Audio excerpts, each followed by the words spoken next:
Okay, this is session 4.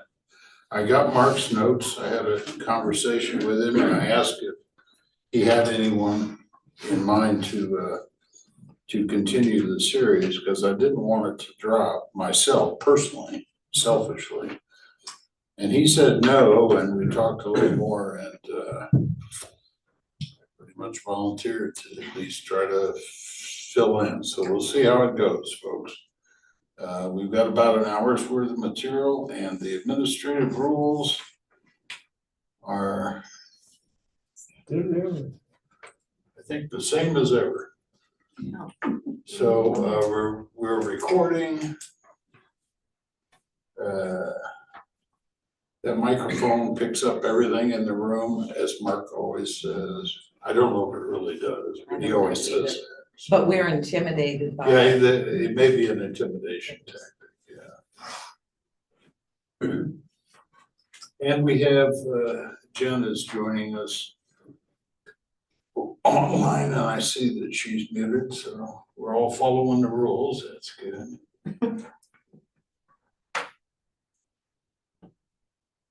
Let's see the other administrative. New brochures, everyone got one, right? Right. New dates, and some of the topics have been combined. And so the goal is to run this out for 4 weeks now and be finished in time for the annual meeting, so we don't have another huge gap. Because we've been away from this for, what, 3 weeks now? Yeah. Sometime. Yeah. And somebody asked a question about Mark's sabbatical. It is 6 weeks, so he'll be back on December the 2nd, whatever that works out to. So if you're not thinking of him and praying for him, you should do that. When he sees this recording, he may come out of sabbatical and just try to straighten things out. We'll see what happens there. So, Oh, that's pretty sneaky. well, let's be honest about it. As he says, we're not studying the Bible. We're trying to apply what we know to this particular book, and it's Metaxas is a challenging author. I personally think he's got some weird ideas, but that's just me. He's Greek Orthodox, isn't he? He's Greek. Yeah, for sure. I don't know what his religion is, but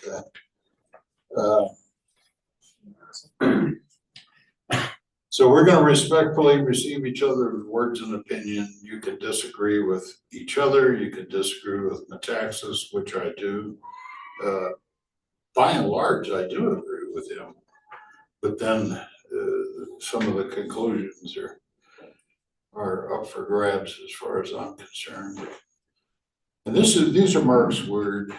If you want to disagree with somebody, do it consistent with the love of Christ, in a manner consistent with the love of Christ. In other words, don't be rude and I like this one, that when it's your turn to speak, be as brief as possible. Yeah. That doesn't always happen on Sundays, I found out. This prayer was in Mark's notes. It's not mine, it's his. And I thought it would be very appropriate to open in prayer using a prayer that was in his notes. So in respect of Pastor Mark, we're gonna let us pray. Grant us the wisdom to discern the truth and the courage to stand firm in it. Help us to recognize the inherent dignity and worth of every individual, even under great societal pressures to conform to unchristian viewpoints. Guide us in defending freedom of speech and religious liberties, and empower us to be voices of justice, mercy, grace in a world of increasingly in need of your light. Amen. And thank you, Mark, for that prayer. So 6 and 7 is where we left off. It's been a couple of weeks, so we're gonna recap those. And if you recall, chapter 6 was about cancel culture. And Metaxas throws a couple things out there right away. He says, number one, it's a mob mentality. And number two, it's designed to silence people through fear. And so people are normally concerned, well, most of us are normally concerned about what other people think of us. So we try not to be rude. That doesn't apply to everybody. Some people don't care and they're rude all the time, but that's not what this is talking about. This is talking about the fact that there's a single viewpoint that you have to adhere to, and if you don't adhere to that viewpoint, you're going to get shouted down, ridiculed, threatened. There's going to be issues. And one of the reasons for that, according to Metaxas, is that once that opposition and the voices of reason, as he calls them, are suppressed, then the mob forces have more power to act because nobody's speaking up against them. And that's a big point in the book here. Now remember, all this is in context to 1939 and the Nazis being fully in charge now in Germany, and they're beginning to suppress all kinds of speech. They're beginning to commit atrocities, and they're starting to persecute the church itself. And Metaxas, his whole premise of his last two books has been the church in Germany was silent at the wrong time, and when they woke up, it was too late to recover. And so they became either persecuted by the Nazis, or if they went along as collaborators, then they became part of the problem. So it's a strong message. This is a quote from Metaxas. I can't speak these words, but he does in the book, so you can read them for yourself.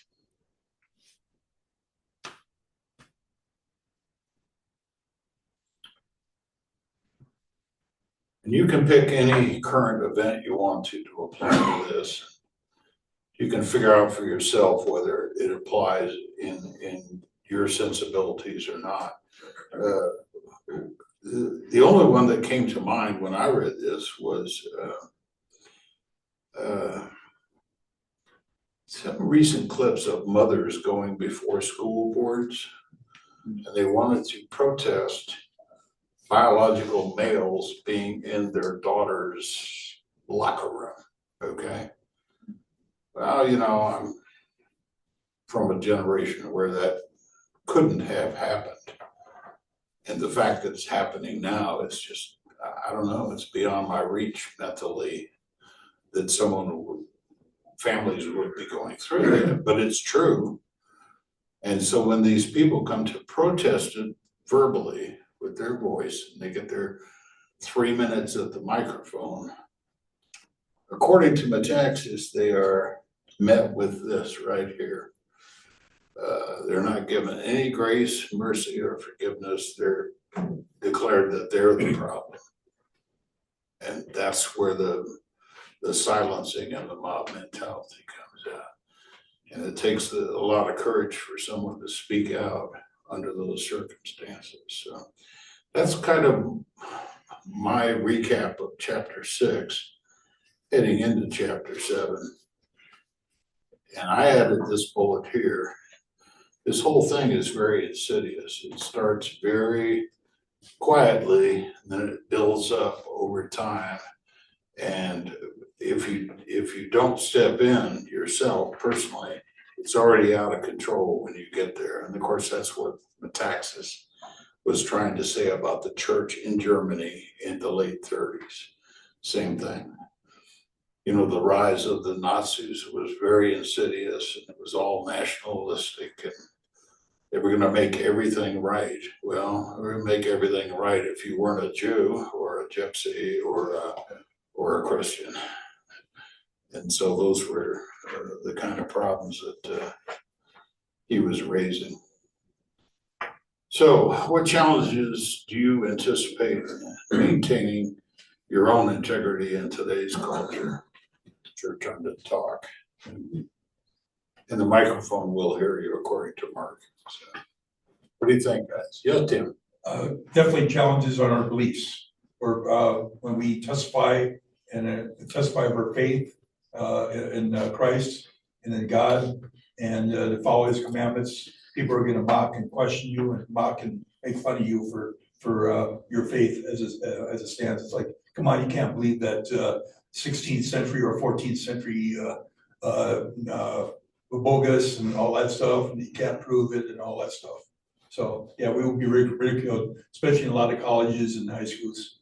They still have that where teachers, especially those that are agnostics, kind of ridicule people, kids who testify their faith. Yeah. I haven't personally been mocked by anybody for being a Christian, but I suppose it happens. I suppose it happens depending on the environment, more some places than others. And the issue, I mean, if you stand for abortion, if you're anti-abortion, if you're pro-life, often you're attacked because of that Christian belief. Yeah. You can name several of them. I also think perhaps we're seeing a little bit of a turning tide here. Last time we were, at least I was here, we talked a lot about Charlie Kirk at Turning Point and how that has awakened a lot of people. The fact he was murdered, or? Well, certainly, yeah, I mean, that certainly brought the issue to a head, but that what he stood for were basic Christian principles, and that didn't mean that he hated anyone. Right. Just that he thought this was the way you ought to consider leading your life in a Christian manner, and what that brought in terms of what your views on certain issues should be. Sunday, the class, one of the classes had a pretty robust discussion on hate speech. Yeah. And it kind of, some folks wanted to work that into the discussion.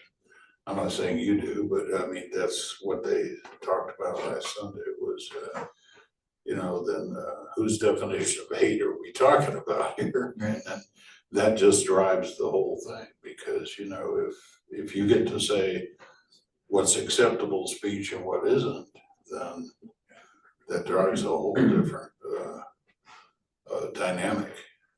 So, well, Metaxas offers this to us, and you'll recognize this from page 61, 62 on your book. It's the poem that Martin Niemöller wrote after the war. Remember, he's one of the people, he was a pastor in the German Lutheran Church, and he survived the war. He survived the imprisonment. And then he wrote this rather famous poem that talked about he didn't do anything when they came for the Jews. He didn't do anything, and the final stanza is, when they came for me, there was no one left to speak for me. And so that's the warning, and that's why Metaxas puts it in chapter 7 is one of his key points. I'm going to talk a little bit about that in a minute, or maybe right now. You all know what confirmation bias is. I mean, you sit around and study this stuff. Confirmation bias is, no matter what you hear, you're going to make it fit mentally into what you already believe. Right. And so whatever you see is going to be twisted around in your mind cognitively to fit what you already think is happening. And we don't talk politics here, so I'm going to go ahead and talk politics. All right. I was out at the Veterans, New Mexico Veterans Memorial, because I'm out there all the time. And if I'm out there in my role as a docent, it's kind of a no-brainer, because I show up and the people want to talk about the place. Mhm. And I'm prepared to do that because it's my job. And so we already have a conversation in place. And it's pretty normal. Once a month, I volunteer with a different organization to sit in the visitor's control at the reception desk. So I'm not being a board member and a docent. I'm being another volunteer who sits at the desk. So you got that picture? Okay. Well, you never know what's going to happen on a Saturday morning. Some interesting people might walk through the door. You're going to get all wrapped up with them and it'll be interesting. Or you'll sit there for 3 hours and nobody will walk through the door. Nothing will happen. And so I bring a book. Guess what book I was reading a couple Saturdays ago? That yellow book right there. I took the Metaxas book and said, I need to get into this thing and understand what he's trying to say.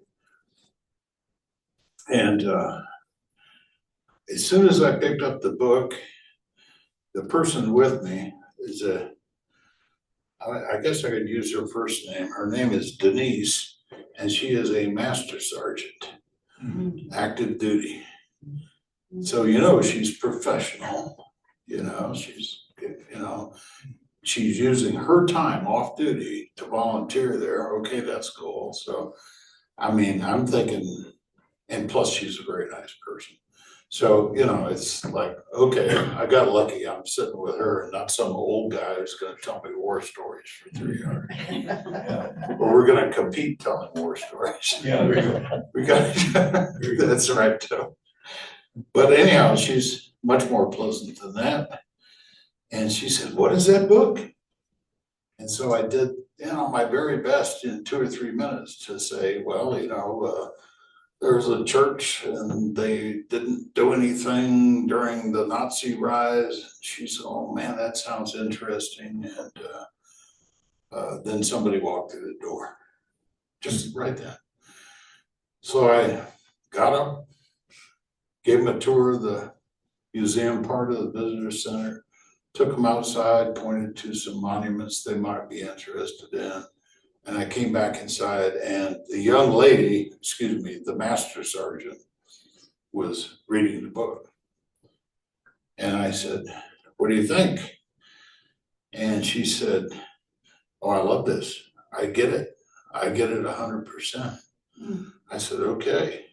And she says, wow, I've read that poem before on the internet. She was talking about page 61, 62, the Martin Niemöller stanzas in there.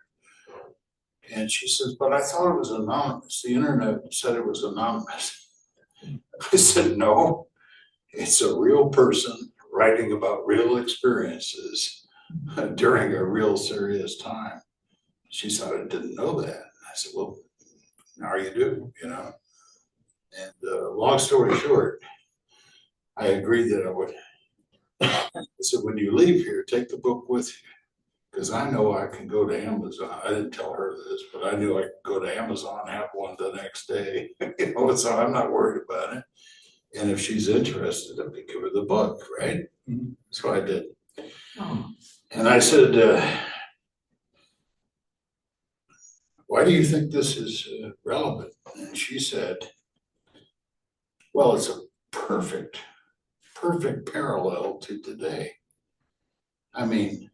Here we are, not doing anything about it, but we've got Hitler in the White House. The ICE are acting like Gestapo. And, all the Nazis in the government are cracking down on people and taking their rights away. That was her takeaway. Same book, same ideas, But her confirmation bias was to put that in what she thought was happening based on whatever her inputs are. Does that make sense to you folks? Yeah. Can you see, When I'm reading, Yeah. I think the same things. And I saw a post on Facebook Yeah, about, somebody who was maybe a minister, maybe not. And he said, "Where's the church?" And this was over the No Kings weekend. yeah. Well, this is why we read these books and have these discussions, because you can't assume that other people think like you, either logically or politically. It can be totally different. And I found one. I don't think the way she does, but I don't know, that's what she took away from it. Another good example occurred to me yesterday, I don't know, within the last day or two. I was reading on my phone, and I have when my phone opens, I get a news app. Okay. And my news app is, I think it's called News Watch. It's basically CNN. Okay. So then when I open my computer at home, and it's just my personal preference, first thing that pops up on my laptop at home is Fox News. So I'm reading one version here, and when I open my laptop, I get another version. So 2 days ago, yeah, it was Monday, I opened up my phone and it said, President tears down the East Wing, destroys the East Wing. Yeah. Right, it was it's gotta be true, it was on the internet, I read it. Yeah. I open up my laptop, my Fox News comes up on the laptop and it says, President designs marvelous new ballroom. They're both true, maybe? Yeah. But, like on one device, you're getting one version, on the other, you're getting it. You guys ever have that experience, or you just watch one news channel? Yeah. I shouldn't ask you that. Yeah. We shouldn't admit it. We shouldn't admit anything. So I guess the point when you're reading Metaxas or anything like him is that you gotta understand that people will have different takeaways. And there's not much you can do about it except have that discussion with that person. That's what you are encouraged to do. Let's jump into chapter 8. Chapter 8 is another Metaxas special, because Eric goes about this by the very first quote on page 71 is Luke 18, 9 through 14. Does anybody with a good voice want to read that for me, please?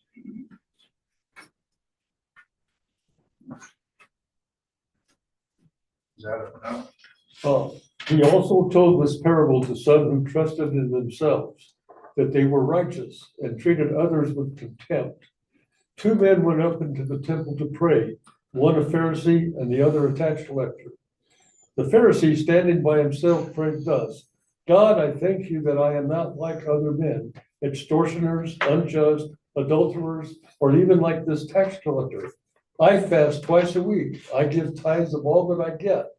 But the tax collector, standing far off, would not even lift up his eyes to heaven, but beat his breast, saying, God, be merciful to me, a sinner.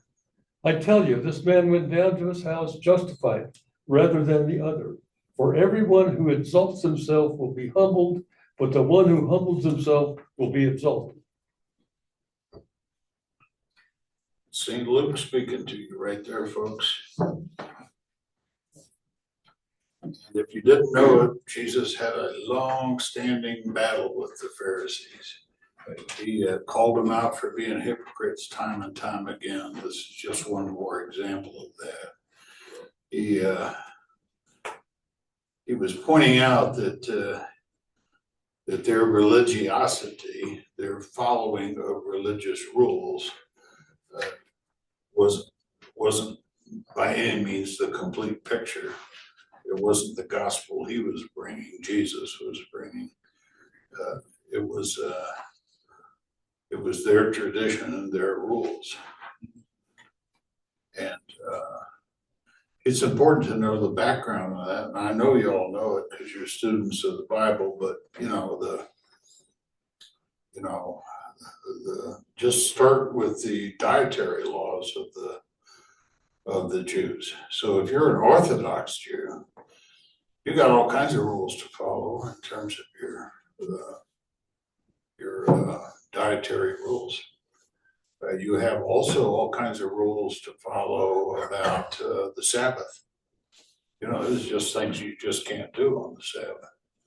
And if you're a super Orthodox Jew, that includes a lot of stuff like turning on light switches, traveling in automobiles and planes. You just can't do it. So Jesus is not saying that's wrong. He's saying that's not the whole package. That's not the whole thing. That's not what he was there to talk about. Metaxas, being who he is, he's kind of a troublemaker if you haven't figured it out. He was willing to say that their respectability is usually a good thing. That's on page 74, second paragraph in your book there. So when we think of respectability, we think of it as a good thing usually. Yeah. You'd rather be respectable than not respectable. Yes. True for most people. Yeah. I mean, some people go out of their way to be outlaws, but I think most people, try to find that middle ground that other people will respect them. So here's the bottom line from Metaxas. Now, I really like this. You may or may not, but I like it. He says, when it is a goal to be seen to be respectable instead of an outcome or the natural result of living well, then you got it upside down. You've perverted it. You're making an idol out of respectability. So he's saying if that's matters to you so much that you're trying to attain respectability through doing and being in places, joining groups, holding titles that make you important to other people, he's saying that's probably wrong. But if you're respectable because you're living a good life and people see that, then that's okay. So it's the same concept being pushed in one direction or the other. And he gives two more examples that I'll go through here. My son and I were in a big box store. You could think Home Depot, Lowe's, and you know how long the aisles are in Lowe's or Home Depot. So we were about that distance away, and I could see down that aisle, and we were at one end, and it was at the other end. And this is a person my son has met before. So he says, "Hey, Dad, don't you know that guy?" And I looked up and I thought to myself, well, I sure do. I know exactly who that is. And I don't want to cast aspersions on the guy, but he's somebody who, those kind of things are really important to him. His title, where he works, what he does, these are like a big deal. And I know that because I'm acquainted with it. He's not a friend. I'm acquainted with it. So what is this guy doing down there? He is berating his spouse. He's saying really rude stuff to his wife. And at some point in that, he looks up at us, sees me, and just disappears. He couldn't get away fast enough. So there's an example of somebody who, in social viewpoints, had achieved some respectability. And then in one small moment, he appeared to have lost it. And the only witnesses that knew him, I guess, was me and my son. So there was an interesting discussion after that too. So I was telling my son, I said, it is probably never correct to do that to a spouse in public, male, female, I don't care, you know. You don't do that, you know, you don't disrespect the other person in public. But as I've had this discussion with other people, it might start as soon as you get to the car, or certainly when you got home. I mean, you might have to have a few words between each other, because you don't know what had been going on between this couple. I don't know. I mean, maybe she'd been giving him a hard time all morning, and I just happened to see the moment where he turned around and said, okay, I've had enough. I don't know, you know, it's not my problem. I'm not married to her. But there's a good example of the respectability, weighing the respectability as a goal rather than an outcome. I tend to think the guy was off base or in the wrong because of the way he reacted to my presence, which was to run away. Yeah. Now, he had come down the aisle, said hi to me, and said, hey, sorry about that. You know, so-and-so's been giving me a hard time all day. I said, I've been there and done that. So that's not true either. I never had that problem. Character is who you are when nobody else is looking. Yeah, pretty much. If you think you're anonymous in some store, you're not. People are watching.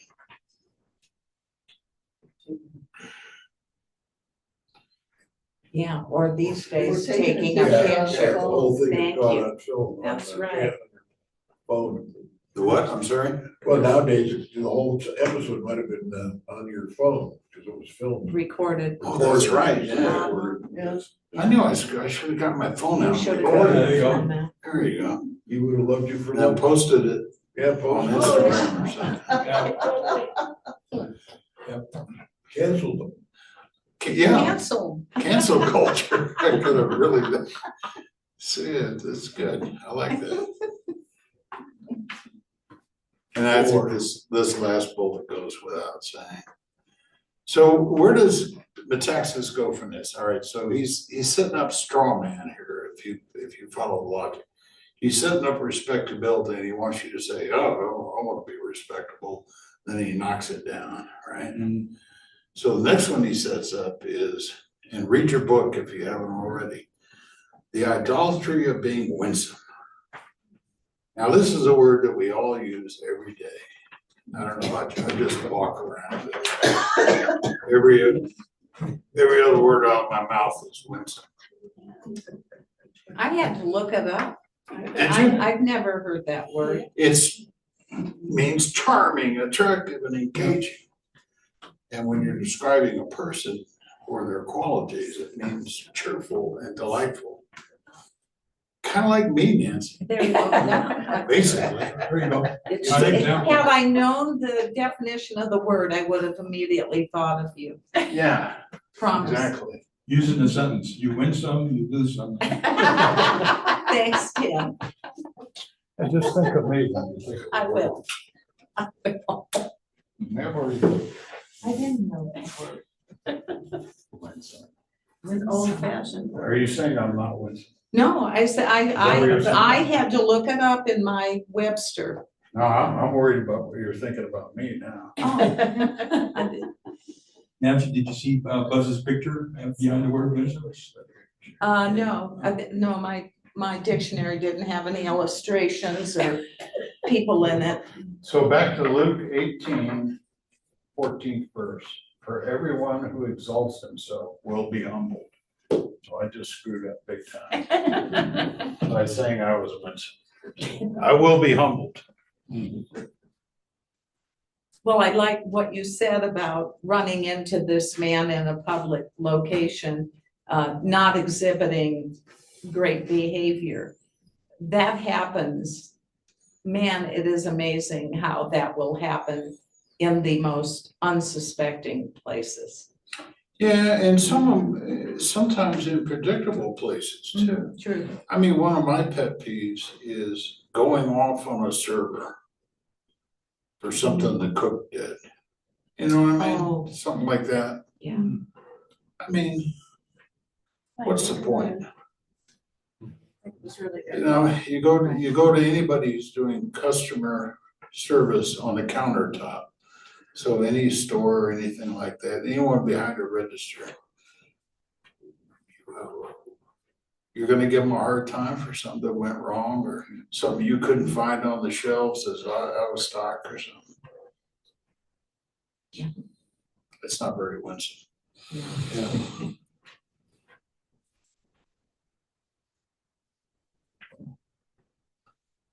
So Metaxas, being who he is, says, no, you don't want to be winsome. You want to be angry. You want to be at odds with people. You want to mock the people who are doing wrong. He goes on, you read the book, he goes on and says, Jesus mocked the Pharisees. Well, in a way he did. Yeah. He says that John the Baptist mocked his enemies. You can find that in the Bible too. So I don't know if he's picking and choosing his verses here, but he's trying to give you the idea. So he's taken on respectability and cheerfulness. And he said, you probably think those are good, but there are times they're bad. That's all he's trying to say here. But he's not done.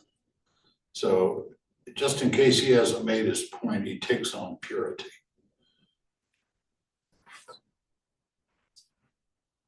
And purity as in living a moral life. If you do that by not getting your hands dirty, in other words, you don't live in the world, you put a bubble around yourself, you're going to get the same pattern that he is trying to make on respectability and winsomeness. I do like that word. I like it a lot. So if you're pure, and he means moral by that, it's a good thing if it's an outcome of you living your faith or just living, as my beautiful deceased spouse would say, living your highest concept of right, you know, doing what you know is right. If morality comes out of that, you're good to go. If, however, it's your goal, like the Pharisees, then he's saying you're doing no good to your fellow man. So circling all the way back to the Pharisees, saying, okay, if that's your idea of morality and you're doing it for the sake of being pure, according to the Jewish law in that case, and that's your goal, then it doesn't serve any purpose. Yeah. That's not what Jesus did. If you go back to that previous slide, Jesus associated with sinners, right? Yeah. People like me, even though I'm winsome, I am a sinner.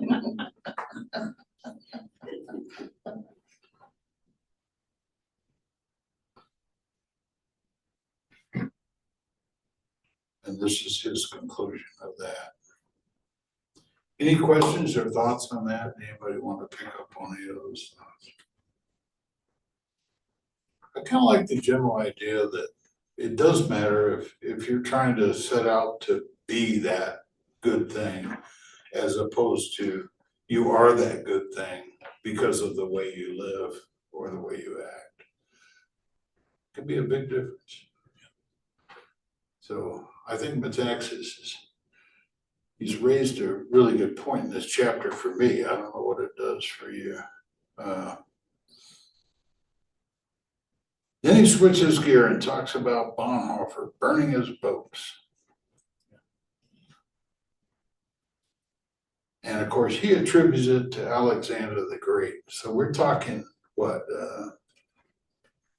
300 BC. yeah, 350 BC or something. And Alexander goes to, Alexander the Great, excuse me, goes to, said, you know, I've got to conquer the whole world. And so next on the list is Persia.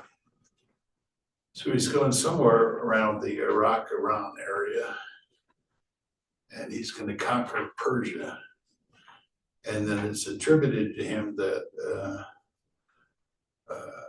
he told his troops, we're either going to go home in Persian boats or not at all. Yeah. And then he burnt the boats so that people couldn't retreat. Nah.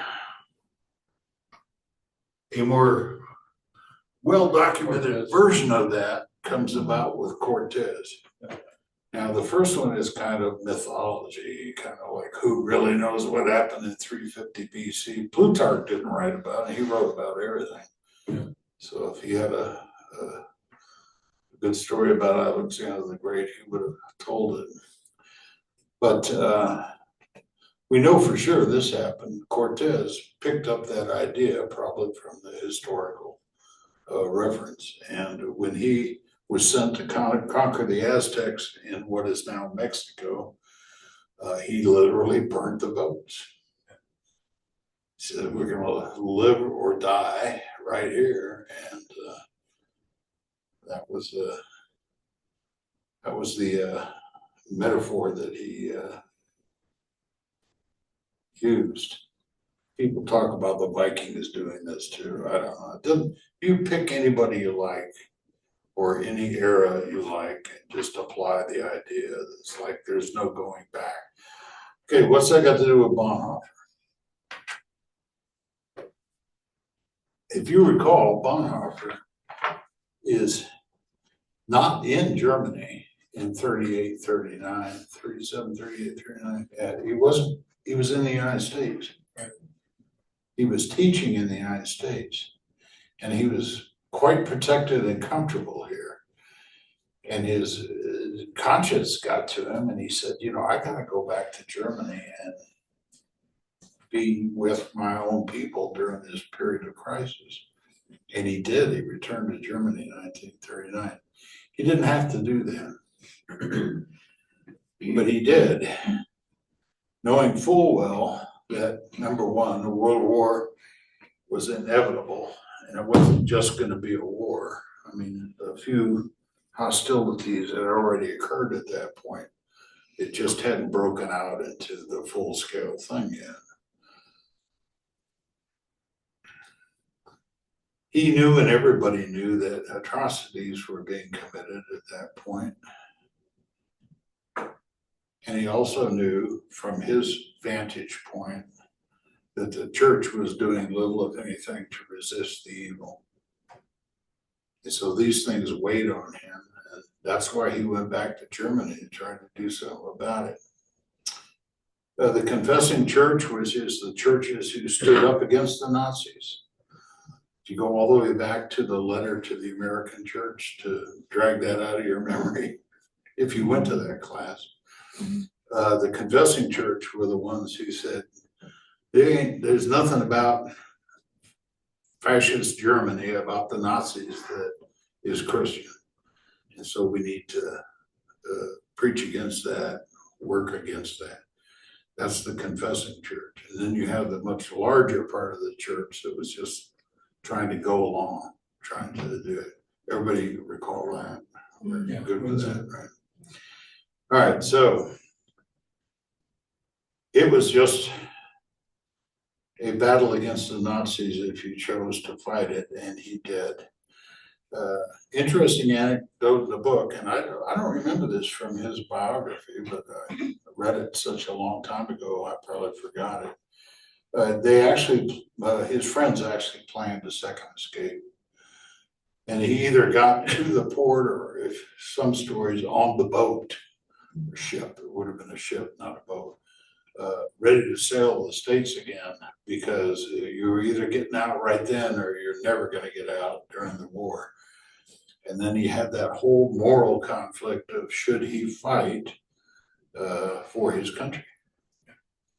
Wasn't Bonhoeffer involved in that assassination attempt against Hitler? Yeah, and that'll He's come up. involved in that. That'll come up in the next. Yeah. Yes, he was, Jim, and that'll come up in the next thing. That So was he a good eventually, Yeah. he eventually put his money where his mouth is. Got him killed too, by the way. But, So was he moral and that led to an outcome? Or was it an outcome that led to his morality? I don't know. What do you I'm think? still, I'm back 4 slides ago. It's a balancing act. I mean, you Of can't. course it is. You Yeah. can't just say, well, I'm gonna make all these outcomes that'll make me moral. We probably have to be moral to get into all those outcomes. So anyway. Well, the fact that his second, I don't call it an escape, but a second expatriation was gonna take place, makes you think that he was almost ready to go along with that and go back to the States. Then at the last minute, he changed his mind and said, no, I'm gonna stay. I'm gonna see this through. And knowing all these consequences. So I would say it's a pretty good case that he was living it out. Yeah, certainly Metaxas' viewpoint. Metaxas, and a lot of people put Bonhoeffer kind of up on a pedestal, you know that. Wasn't Hitler afraid of Bonhoeffer? I know he's afraid of assassinating him because he thought that would surely cause a revolt among the people. I don't think Hitler was afraid of him. He was afraid of the resistance in general, or he was concerned about it because he's fighting a war now. Yeah. And he doesn't need people biting at his heels from inside the country. And he had told Bonhoeffer what Bonhoeffer wanted to hear. I mean, he outright lied to Bonhoeffer about what he was trying to accomplish for Germany. We lied to everybody about it. Yeah. Bonhoeffer was one of them. So that's what he meant by, I've duplicated the slide here, just stick with me. That's what he meant by that. So he knew it would probably cost him his life, and he was right, he did. And Metaxas, here's where Metaxas elevates Dietrich Bonhoeffer, the man. Said he was joyfully obedient to God's will, even in the end. Okay. There's evidence of that. There's testimony that he preached to the other prisoners. He preached to the guards. You know, he talked to anybody who would listen. But by then he was in prison. And yes, Jim, there is a whole nother story behind that. It's a pretty good one too. I guess the main point is he was a martyr and he had the options of not being a martyr. Right. So he had a couple chances to either stay in the United States or go back to the United States. He had the option of just keeping his mouth shut and joining the German military and fighting. And there's some interesting tidbits in the book there. They were no longer accepting chaplains. They didn't care about that. They're Nazis, you know, so they didn't care about that. They just wanted cannon fodder. They wanted soldiers. And Bonhoeffer considered that based on his nationality. He was willing to fight for his country. And as Tim pointed out, it didn't end there. Before he was imprisoned, two things happened. In chapter 10, we're going to find out a little bit more about mere religion versus following God this next time. And, yeah, what he did is I think it was a relative, he enlisted in the German army and he enlisted in military intelligence. And they took him. And he immediately became a double agent. Oh, So he's over here doing military intelligence for Nazi Germany, and he's over here conspiring with the people who wanted to blow up Hitler and actually made that attempt. And of course, the attempt failed. They unraveled the plot. Anyone and everyone associated was thrown in prison and hung. And that was his fate. So he definitely took a very active role based on what he believed. And that's why people kind of elevate him as perhaps they should, because it's all the guts to do something like that.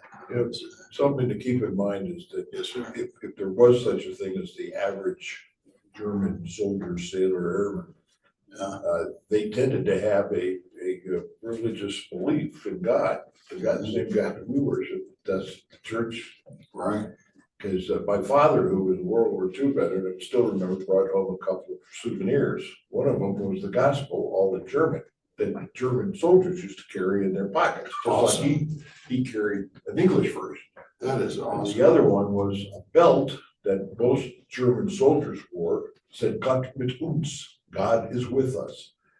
And so I always want to try to separate in my mind, and I was stationed in Germany for 3 years in the 70s. I always want to keep in my mind that there was Nazi Germany full of evil people, absolutely no doubt. But there were also a large group of citizens, soldiers, who had a belief in God and maybe, just maybe, thought they were doing the right thing. Maybe they thought the outcome would make them moral.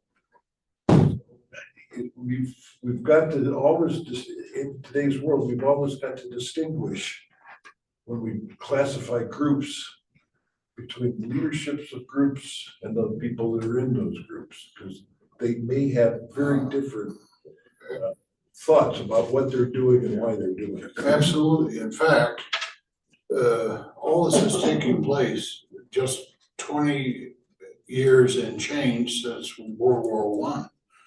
So in their lifetime, all these German soldiers saw Germany subjugated to the victors in World War II. And so there was a great amount of nationalism there saying, hey, you know, we got to get back what's rightfully ours and put these other people in their place. And that has nothing to do with being a Nazi. Right. That's nationalism. Yeah. Great fear of Russia, great fear of communism, the Bolsheviks. A lot of that was what Hitler was selling as the reason that they should be at war. But that had an inherent feeling in them that that was a justifiable thing. No. So the other point, which is not your point, but the other point that I picked up on Metaxas there is the Nazis were trying to eliminate that component of religiousness in their nation. They were trying to get rid of the church. Same way the communists got rid of the church when they took over in Russia. Right. And the same way that is happening right now in China. Yeah. You know, they just arrested 20 some, just short of 30 pastors in China have just now been arrested in the past week. I mean, just like throw them in jail. Mm-hmm. So that's going on, and what Metaxas is leading up to is he's wanting you to believe that the same thing is happening in the United States. And the church is being squeezed out by, you know, different social and political forces saying, hey, it's irrelevant, you know. And in his view, Metaxas, the church is not fighting back. And therefore, they're going to be guilty of the same stuff the church was guilty of in Germany.